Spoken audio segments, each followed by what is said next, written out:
Voilà, nous poursuivons donc le programme spécial Patrice Talon en 4 que nous suivons, et tout de suite avec notre consultant Agapite Napoléon Maforican, consultant politique, expert en gouvernance, expert électoral, consultant médias et communication. Nous allons donc le recevoir sur les acquis sociaux du président Patrice Talon 4 ans après. Ce sera avec Latif Boni. Latif, bonjour. Théodule, bonjour. Bonjour à chacun, bonjour à tous. Bonjour aux consultants. Bonjour Latif, bonjour à tous nos téléspectateurs. Alors, nous vous recevons, comme le dit Théodule, sur les acquis sociaux 4 ans après la cession de pouvoir par Patrice Talon. L'une des accusations, si vous voulez, ce qu'il est reproché à ce régime, c'est un régime reconnu pour ses réformes, mais là encore, les gens disent qu'il est beaucoup antisocial, si vous voulez. Accusation juste? Écoutez, on a écouté, on a entendu durant tout ce parcours depuis 2016 que le président Talon et son gouvernement seraient antisocial et que le gouvernement ne tient pas compte de l'homme. Or, quand vous jetez un regard un peu sur les 4 années, vous allez voir que toute l'action politique qui est menée n'est orientée que vers le social. Non, pour preuve, on peut prendre le budget 2020. Un budget 2020 qui est un budget éminemment social, ça a été dit en son temps. Et les spécialistes de la macroéconomie, comme les économistes du développement, peuvent nous dire tout simplement que peuvent venir attester du contraire. Donc ça veut dire que le gouvernement antisocial, c'est ne pas voir plus loin. Le problème est simple. Avant de partager, il faut déjà créer la richesse. Il faut produire la richesse. Et au moment où le président Talon s'installait, on ne pouvait pas dire que nous produisions la richesse. L'ambition du régime précédent était cela. Dans la réalisation, il n'a pas pu. Et donc, la prospérité partagée qui avait été promue, chantée, n'a pu se réaliser. On est resté dans une dynamique de crise continue. Et donc, même les actions entamées n'ont pas été la preuve. Le reversement de 11 000 enseignants en 2009, en 2007 ou 2008 n'a pas été suivi d'actions idoines. Du coup, ces enseignants n'ont pas eu de statut. Il a fallu arriver du président Talon, de son gouvernement, pour mettre en place un programme d'insertion, de formation, une base de données pour les enseignants et leur redéploiement rationnel et intelligent. Donc, par exemple, c'est ça le social. Ce n'est pas quand vous prenez les gens et vous ne leur assurez pas l'avenir. Donc, il y a ça. Mais si on veut parler de manière globale, c'est vrai. C'est vrai que au moment où le gouvernement a commencé par mettre un peu d'ordre dans la pagaille qui avait été longuement instaurée, notamment au milieu syndical, par des grèves intempestives, formes de chantage systématique et sans négociation, ou les négociations qu'on va en brandissant l'âme de la grève, dernière arme de lutte, qui est devenue la grève, l'arme de chantage et de menace, de paresse et de débrayage de l'administration des écoles, des centres de santé, des grèves sans service minimum, des grèves qui empêchent les justiciables d'avoir accès aux services judiciaires, par exemple. Donc, tout ça ne peut pas durer. Tout le monde était d'accord que ça ne pouvait pas durer. Mais à chaque fois qu'il y a des mesures qui tentent donc de confiner ces dérapages démocratiques, il y en a toujours qui sont là à vous parler de liberté. Or, l'article 23 de notre Constitution, tout en reconnaissant les libertés, les a quand même confinés dans le cadre de la loi. Donc la loi peut réduire la liberté au nom du service public, au nom de l'ordre public, au nom de la sécurité publique, par exemple. Donc ça c'est connu, c'est reconnu. Donc voilà un peu dans l'autre. Si on rentre dans les détails, vous allez voir dans tous les secteurs, que ce soit au niveau de l'enseignement, que ce soit au niveau de la santé, que ce soit au niveau donc des microcrédits, donc des femmes, que ce soit au niveau des jeunes, que ce soit au niveau donc des bourses scolaires, avec universitaires, donc j'ai déjà parlé de l'enseignement, que ce soit au niveau des logements sociaux. Le gouvernement du président Talon a impacté plusieurs secteurs. Le secteur de l'énergie, par exemple, qui est à cheval entre le social et le développement et l'économique. Tout ça entre dans le cadre quand même des actions sociales du président Talon. Donc, comme je vous l'ai dit, dire que le gouvernement n'est pas social, c'est ne pas savoir analyser les choses avec beaucoup de sang-froid. Un dernier élément quand même qui nous saute à l'œil, tout au moins c'est quand même que le gouvernement s'est préparé à faire du social en 2020, mais pas à gérer une crise, une pandémie. Et depuis que cette pandémie a commencé, vous l'avez vu, combien le gouvernement a investi, le ministre de la Santé le disait encore hier nuit. Le gouvernement investit énormément dans les opérations de mise en quarantaine, donc d'isolement, de prise en charge, pour pouvoir réduire autant que faire se peut la propagation de ce virus. Et donc, si ceux qui parlent du social pouvaient faire, par exemple, en parlant que de Corona, ceux qui parlent du social, s'ils peuvent faire un peu d'effort en matière déjà d'autodiscipline dans le cadre de la propagation de ce virus, mais les moyens pourraient être épargnés pour aller impacter d'autres domaines, par exemple. Mais si les gens estiment encore que le gouvernement doit faire l'électricité gratuite, l'eau gratuite, les transports gratuits, dédommager ceux qui vont perdre X, Y, Z, et eux n'ont aucun effort à faire, vous comprenez qu'on n'est pas dans ce type d'état. On n'est plus dans ce type d'état, on n'est pas dans l'état pater, dans l'état bonbon, dans l'état... à tout donner. État-providence.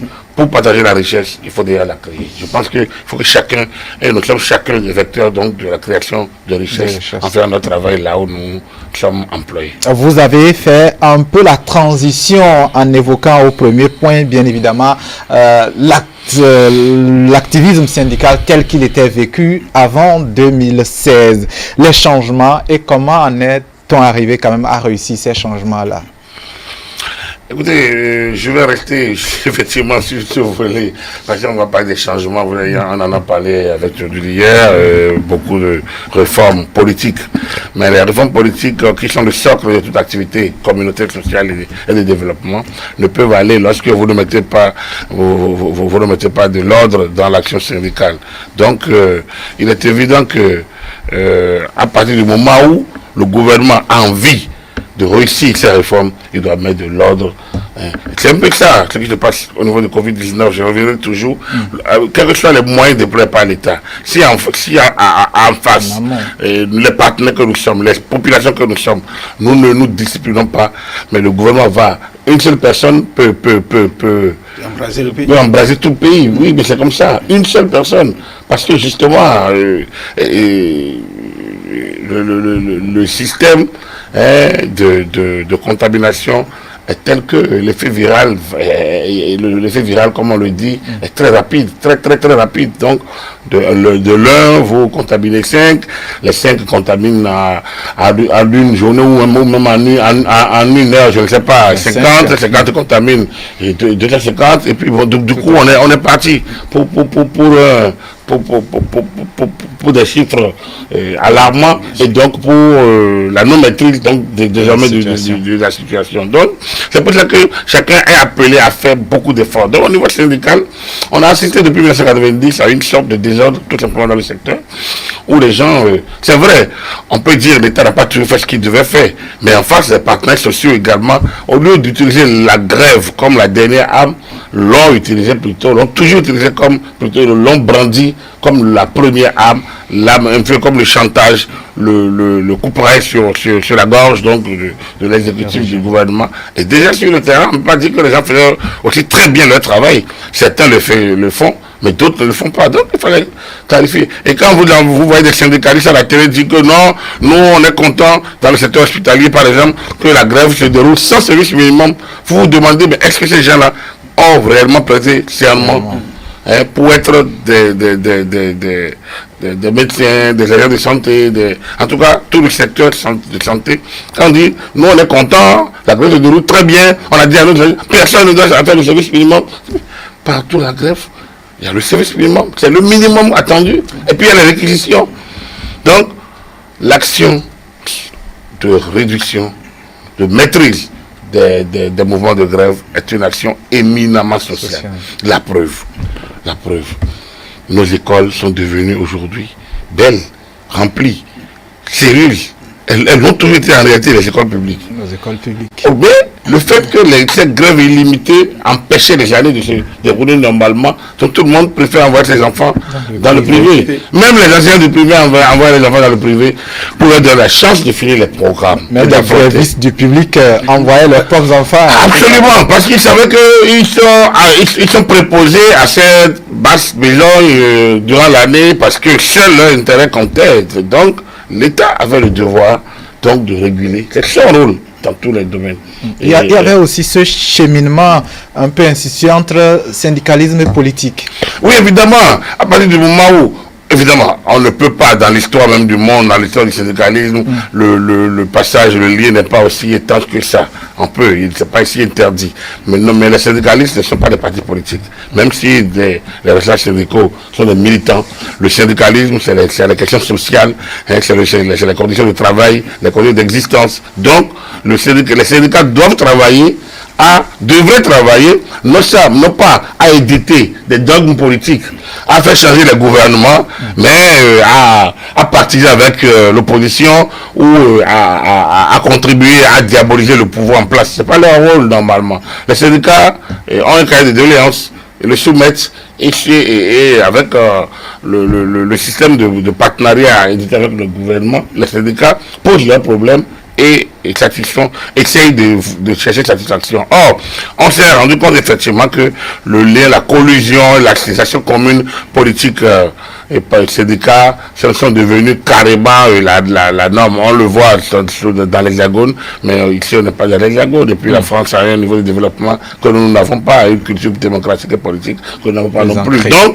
Donc, il fallait bien des actions et ces actions ont permis de rassurer les parents d'élèves, d'envoyer les enfants dans les écoles publiques, ont rassuré les usagers du secteur de la santé. Et quand on parle de la maîtrise des droits de grève, on peut peut-être entrer directement également dans le secteur de la santé et parler par exemple de la clarification des statuts entre les agents de santé et du privé et du public. Hein, bon, cela a le mérite donc de limiter de manière drastique les conflits d'intérêts. Parce que, bon voilà, on ne sait pas, à tort ou à raison, on accuse les médecins et autres agents de santé de drainer le monde vers leur cabinet. Parfois, nous-mêmes, usagers de ces médecins, on préfère aller les voir. C'est d'abord même l'usager qui dit, bon, docteur, est-ce que vous ne pouvez pas nous prendre en privé parce qu'on n'a pas envie de faire des rangs, d'aller à 7h ou à 8h et de se faire prendre peut-être à 13h, par exemple. Donc, la tentation est grande et donc la clarification permet à chacun de savoir où il est. Après, il y a des cas par cas. Après, il y a des modulations. Après, il y a des réglages qui doivent pouvoir être faits. Je pense que les médecins ont leur organisation parfaite en place, l'ordre, et donc ils savent comment continuer à échanger avec le gouvernement pour trouver le mode opératoire entre leur exercice en clientèle, leur exercice en tant qu'agent public et sans doute l'exercice en clientèle privée. Il y a des modulations qui se font dans d'autres pays et je pense que l'ordre peut trouver parce que effectivement le lien également entre les deux ne doit pas être notamment étant la preuve.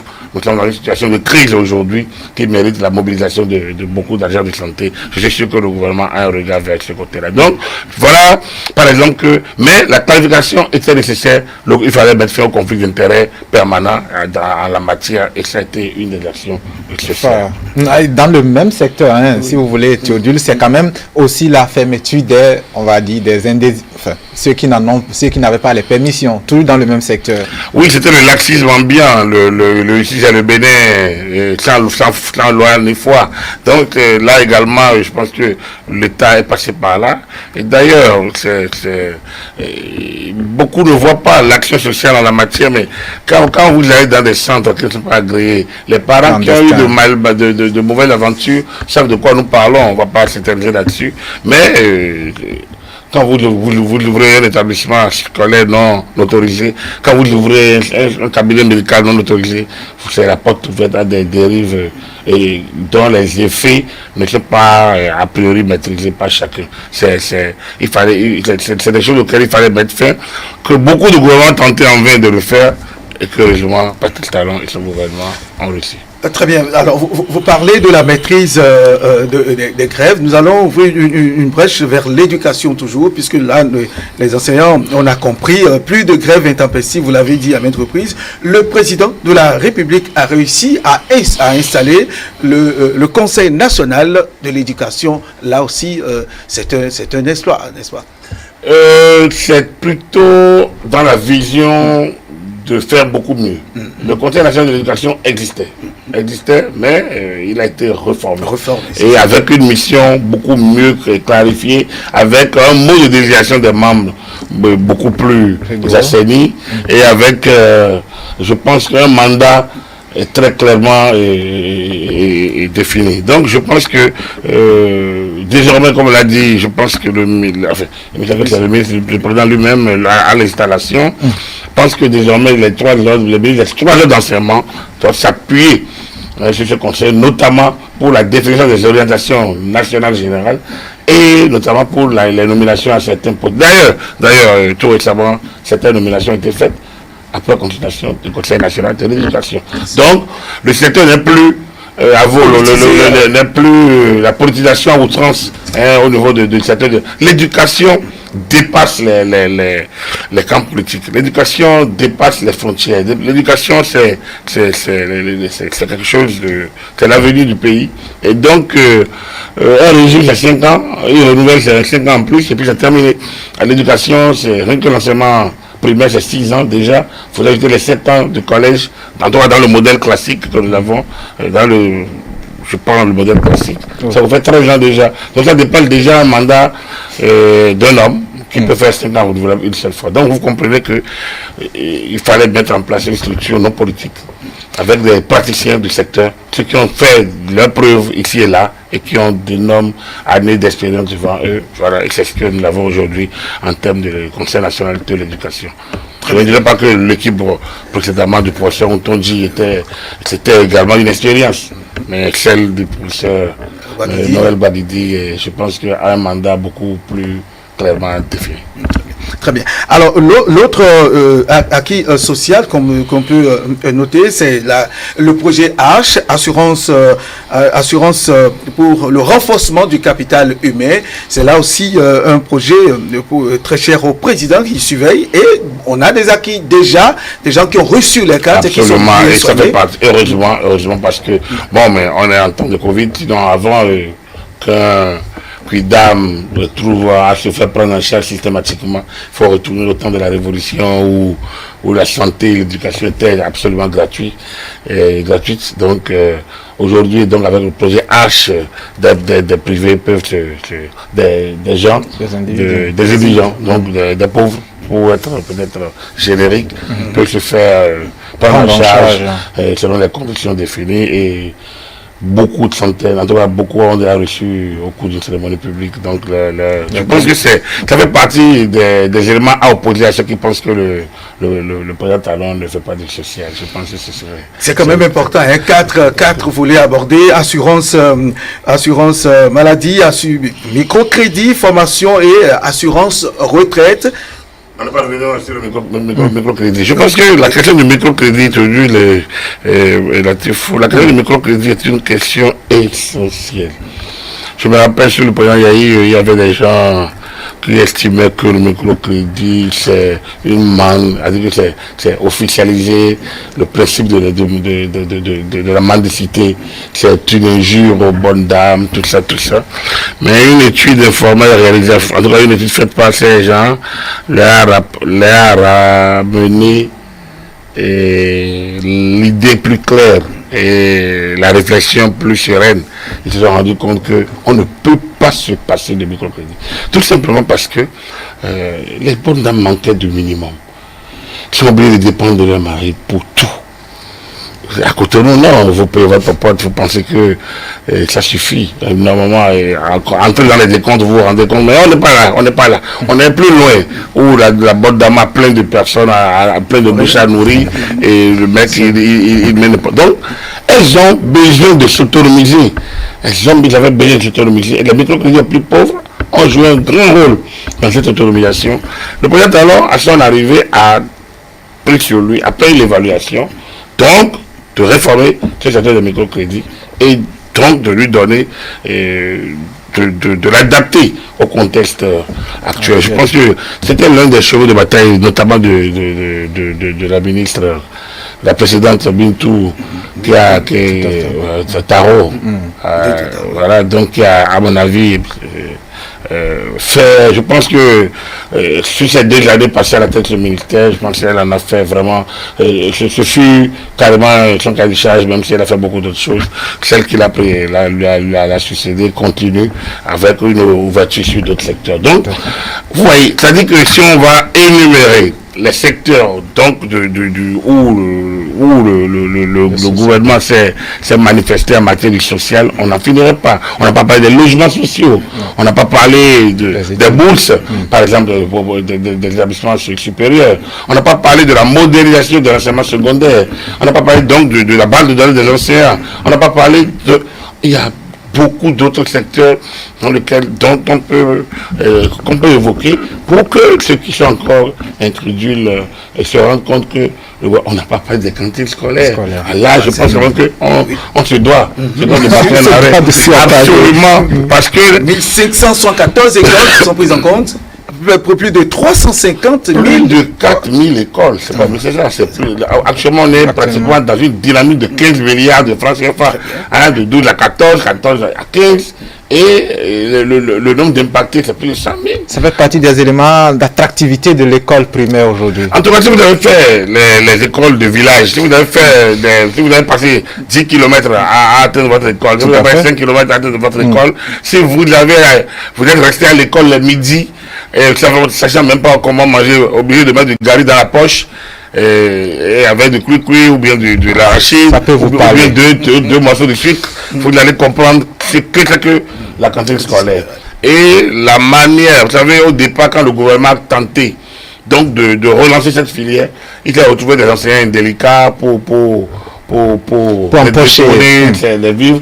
Je pense qu'aujourd'hui, le mot de gestion, c'est carrément c'est le gouvernement a délégué quand même le programme alimentaire mondial qui essaye donc d'encadrer cette gestion. Donc c'est dire que le gouvernement il y a un souci d'efficacité, il y a un souci de résultat et il y a un souci d'impact de plus d'enfants, donc de remobiliser les parents pour envoyer, pour que les enfants ne quittent pas l'école. Parce que à partir du moment où un enfant qui est mal nourri, il ne peut pas suivre, et quand il n'a pas suivi, il ne peut pas. Et donc il y aura une disparité entre les régions, tout simplement parce que ceux qui sont dans les régions, c'est-à-dire en plus de facilité, et que ceux qui sont dans les régions plus reculées, avec des écoles plus distantes, n'auront pas toute cette facilité-là. Je pense que ça, c'est un point très capital. L'énergie que l'État met sur la question de la cantine scolaire mérite d'être apprécié à sa juste valeur et surtout donc d'être salué en demandant que ces cantines soient bien entretenues et que le gouvernement ne s'arrête pas en si bon chemin, que chaque année il y ait encore plus donc de volonté d'aller et peut-être dans un objectif d'impacter toutes les écoles, pourquoi pas, parce que même en milieu urbain les gens veulent c'est pas évident, c'est pas toujours évident. Voilà. Et peut-être aussi, comme on s'est attardé à ce niveau, insister aussi sur ces réformes-là qui ont visé quand même la qualité des enseignants, parce que là encore, le tissu scolaire national a besoin quand même de la qualité de Cotonou un peu partout. Oui, absolument, mais on a beaucoup parlé de l'école. Je pense que ça fait partie, donc, comme je vous l'ai dit, si on doit évoquer point par point, détail par détail, les réformes.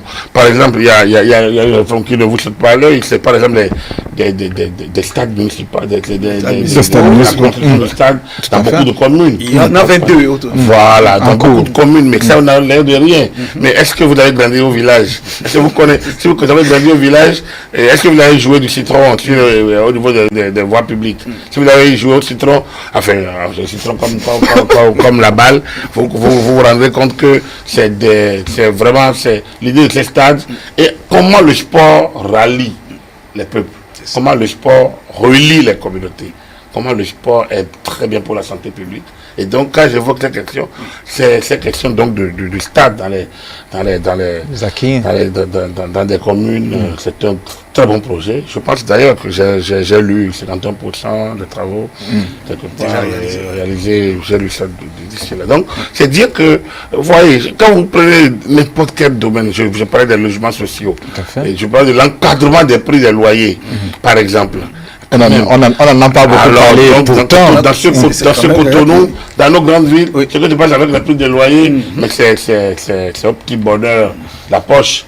C'est un peu ça, on vous saigne proprement. Donc, ça fait partie donc alors, si on doit parler des mesures sociales, de l'impact social ou bien des actions sociales du président Talon durant ces 4 années, je pense qu'on ne s'arrêtera pas. Et c'est pour ça qu'il faut inviter les Béninois à ouvrir les yeux et à éviter donc des jugements préétablis,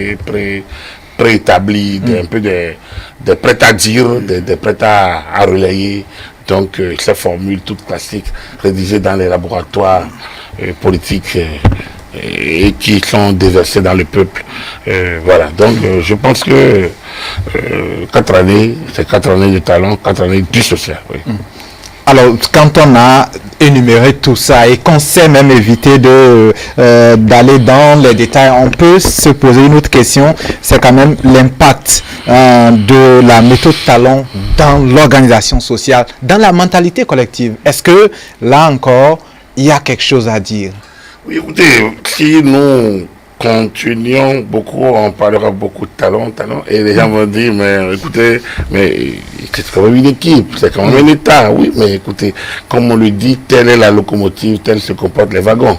C'est-à-dire que, et depuis 90, tout au moins pour ne rester qu'à là, parce que avant 90, on a connu une époque très particulière en termes de système politique, l'époque du parti de la Révolution populaire du Bénin, qui était inscrit carrément dans une dynamique différente, beaucoup plus sociale. Est-ce qu'il a été totalement assumé? Oui. Peut-être pas suffisamment parce que l'économie n'a pas suivi. Vous savez, donc c'est un autre pas. Et les moyens. Je vous l'ai dit, pour partager la richesse, il faut déjà la créer. Donc, sur le PPB, il y avait une envie de partager. Il y avait une envie que chacun apporte et que l'État partage. Mais où est-ce qu'il faut? On a nationalisé les sociétés d'État. On a nationalisé des sociétés privées, on a créé beaucoup de sociétés d'État, mais elles ont été tuées. Et parfois, c'est les mêmes DG qui les ont lancés, qui les ont enterrés en même temps et liquidés. Donc, ça c'était absurde. Donc, maintenant, depuis 90, nous expérimentons un système démocratique avec libéral, la démocratie libérale, où la prépondérance sociale de l'État n'est pas la première règle de la gestion de mesures de votre efficacité en matière de développement. Donc, dès lors, c'est une gageure donc de s'engager dans le secteur du social. Donc, pour le faire, il faut encore créer la richesse. C'est ça, comme je le dis toujours, si vous n'avez pas créé, vous ne pouvez pas partager. C'est ça qui est que le projet Talon, c'est un opérateur économique, c'est un spécial de la question, et lorsqu'il a parlé de la question de la dette soutenable devant les institutions de Bretton, enfin, devant toute la finance internationale à Dakar, il faut comprendre que c'est quelqu'un qui maîtrise son sujet. Et lorsqu'il a parlé des médicaments, c'est à Genève, vous savez que c'est quelqu'un qui maîtrise son sujet.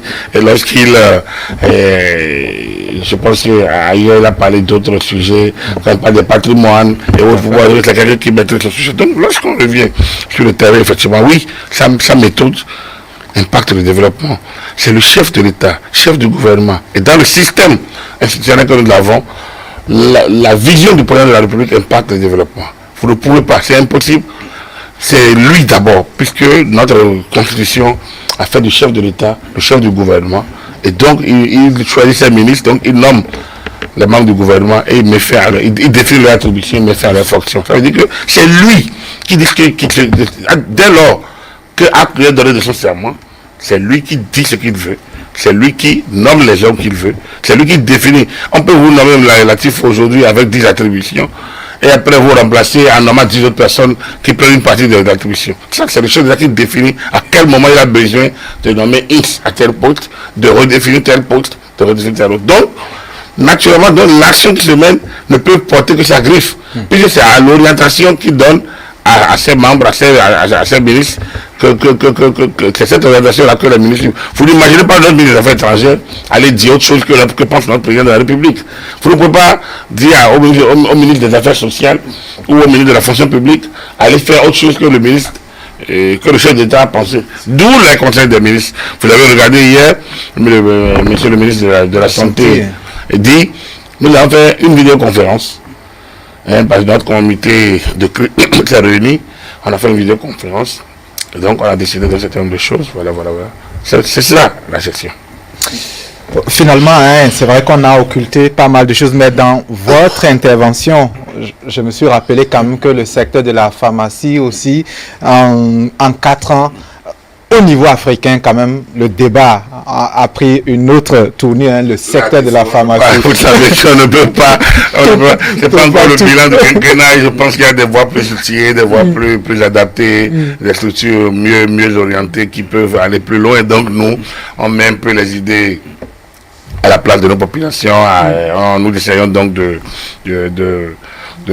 mettre en place, de toucher quelques éléments. Donc on ne peut pas faire un bilan exhaustif. Je pense que, au moins sur ce plateau, il faut qu'on vienne avec moi que lorsque les gens racontent en disant le gouvernement Talon n'est pas social, que ces gens-là ne sont pas tant du vrai, ils sont dans la négation du réel et ils n'ont qu'à toucher chaque secteur.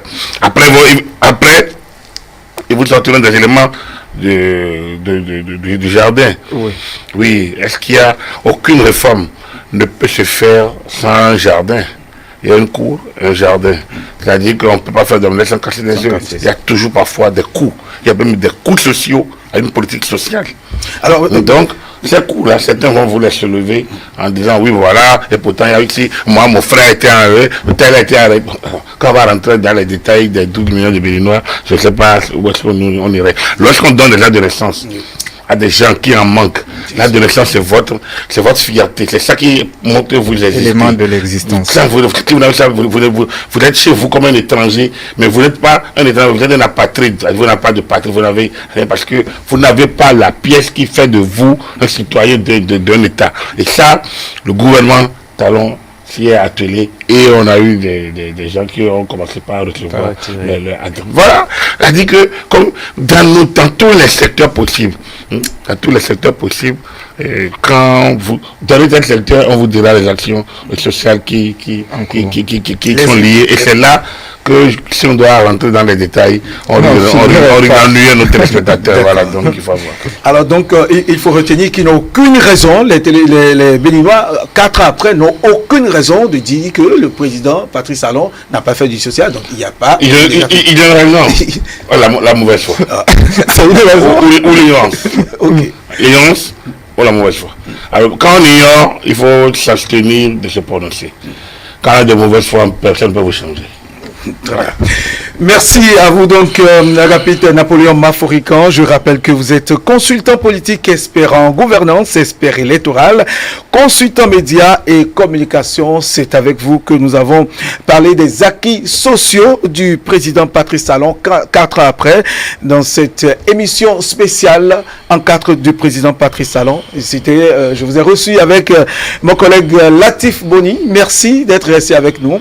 Merci. Ça se fera tout le long de la semaine. On aura le consultant pour aborder aspect par aspect. Je pense que demain, vous aurez plutôt François-Xavier Noumon. Ça, c'est sûr, c'est le volet économie. Il est plus utile que moi, donc François-Xavier Noumon sera là demain pour parler donc du volet économique, des questions de développement, des grandes actions. Mais on n'a pas parlé par exemple de l'asphaltage qui change le visage de nos communes, de nos routes, de nos villes.